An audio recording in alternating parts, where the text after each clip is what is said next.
Le Seigneur soit avec vous. Et avec votre esprit. Évangile de Jésus-Christ selon saint Marc. Gloire à toi, Seigneur. En ce temps-là, les disciples étaient en route pour monter à Jérusalem. Jésus marchait devant eux. Ils étaient saisis de frayeur et ceux qui suivaient étaient aussi dans la crainte. Prenant de nouveau les 12 auprès de lui, il se mit à leur dire ce qui allait lui arriver. « Voici que nous montons à Jérusalem. Le Fils de l'homme sera livré aux grands prêtres et aux scribes. Ils le condamneront à mort, ils le livreront aux nations païennes, qui se moqueront de lui, cracheront sur lui, le flagelleront et le tueront, et 3 jours après, il ressuscitera. » Alors Jacques et Jean, les fils de Zébédée, s'approchent de Jésus et lui disent « Maître, ce que nous allons te demander, nous voudrions que tu le fasses pour nous. » Il leur dit « Que voulez-vous que je fasse pour vous ?» Ils lui répondirent « Donne-nous de siéger l'un à ta droite et l'autre à ta gauche dans ta gloire. » Jésus leur dit « Vous ne savez pas ce que vous demandez. Pouvez-vous boire la coupe que je vais boire, être baptisé du baptême dans lequel je vais être plongé ?» Ils lui dirent « Nous le pouvons. » Jésus leur dit « La coupe que je vais boire, vous la boirez, et vous serez baptisés du baptême dans lequel je vais être plongé.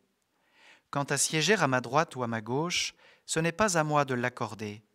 Il y a ceux pour qui cela est préparé. » Les 10 autres, qui avaient entendu, se mirent à s'indigner contre Jacques et Jean. Jésus les appela et leur dit « Vous le savez, ceux que l'on regarde comme chefs des nations les commandent en maîtres. Les grands leur font sentir leur pouvoir. Parmi vous, il ne doit pas en être ainsi. Celui qui veut devenir grand parmi vous sera votre serviteur. Celui qui veut être parmi vous le premier sera l'esclave de tous. Car le Fils de l'homme n'est pas venu pour être servi, mais pour servir et donner sa vie en rançon pour la multitude. » Acclamons la parole de Dieu. Louange à toi, Seigneur Jésus.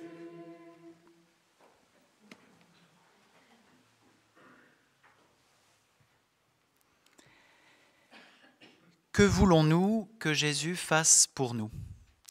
Voilà la question que nous pourrons garder, si nous le souhaitons, dans notre prière, dans notre réflexion.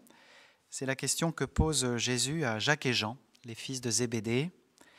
C'est aussi la question qu'il posera quelques pages plus loin à Bartimée, à la sortie de Jéricho. « Que veux-tu que je fasse pour toi ? Que voulez-vous que je fasse pour vous ?» Jésus renvoie ses interlocuteurs à leur propre cœur. Que veux-tu vraiment que Jésus fasse pour toi ? C'est la question qui nous est posée très sérieusement, parce que Jésus n'est pas venu pour imposer un programme, pour dérouler un processus préétabli.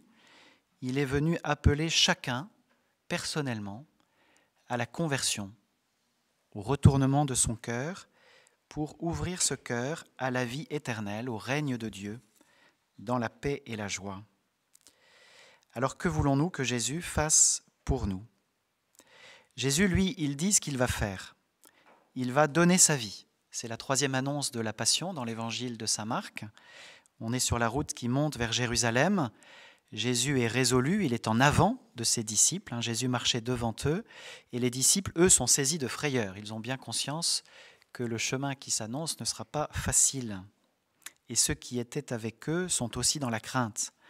Donc saint Marc dramatise ce moment de l'évangile et on sent bien aussi le poids que revêtent du coup les questions de Jésus. Que voulez-vous que je fasse pour vous ? Parce qu'on est face au don de sa vie. Et quelqu'un qui va donner sa vie a une autorité de fait et nous renvoie à l'essentiel de nos vies.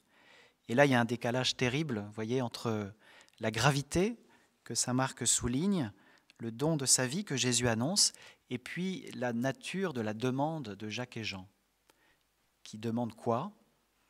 Les premières places, la gloire, le succès. voyez, Jésus n'est pas venu pour la gloire, il est venu pour donner sa vie, pour servir. Et ses disciples les plus proches, Jacques et Jean, c'est parmi les premiers appelés. C'est ceux qui sont au mont Tabor, à la Transfiguration, ceux qui seront à Gethsémani. Donc c'est vraiment le premier cercle. Et vous voyez le décalage terrible, Jésus annonce sa passion, monte vers Jérusalem, et eux, ils demandent les premières places pour être bien rétribués. Vous voyez, ils sont complètement à l'ouest, on pourrait dire, à côté de la plaque. Et en même temps, il y a une belle pédagogie chez saint Marc qui nous montre, non sans un certain humour, que nous sommes nous-mêmes souvent à côté de la plaque dans notre relation à Jésus. Que voulons-nous qu'il fasse pour nous? Le succès à un examen, éviter tel ou tel souci, régler telle ou telle affaire? Est-ce que c'est vraiment ça que nous voulons que Jésus fasse pour nous? Est-ce qu'il n'y a pas plus profond? Est-ce que nous voulons qu'il nous donne vraiment sa vie? Est-ce que nous voulons que notre vie soit transformée par la sienne? Est-ce que nous voulons vraiment accueillir au plus profond de nous-mêmes cet Esprit Saint reçu, contemplé à la Pentecôte il y a quelques jours? Voilà l'enjeu. Et un Saint Philippe Néri qui nous est donné en modèle aujourd'hui, en frère aîné, eh bien, a vécu cela. Il a bien compris que ce que Jésus pouvait faire pour lui, c'était transformer sa vie au plus profond de son être et faire que sa vie à lui, Philippe, soit une vie de lumière qui embrase la ville de Rome au XVIe siècle où il a vécu, où il a servi, de la joie de l'Évangile. On dit que Saint Philippe était l'apôtre de la joie, qu'il était plein d'humour, et on a quelques anecdotes assez savoureuses à son sujet. Je vous en partage une simplement, qui nous introduit bien à l'Eucharistie, où Jésus nous donne sa vie, où il se rend réellement présent, pour que nous soyons nous-mêmes présents à nous-mêmes et aux autres dans le feu de la charité. Saint Philippe Néri avait repéré que certains de ses paroissiens avaient tendance à partir aussitôt la communion reçue. Vous voyez, ils avaient un peu de peine à attendre la fin de la messe et puis les annonces. Voilà, ils avaient sans doute un rôti à faire cuire, ou en tout cas, ils voulaient rentrer à la maison pour éviter qu'il ne brûle trop.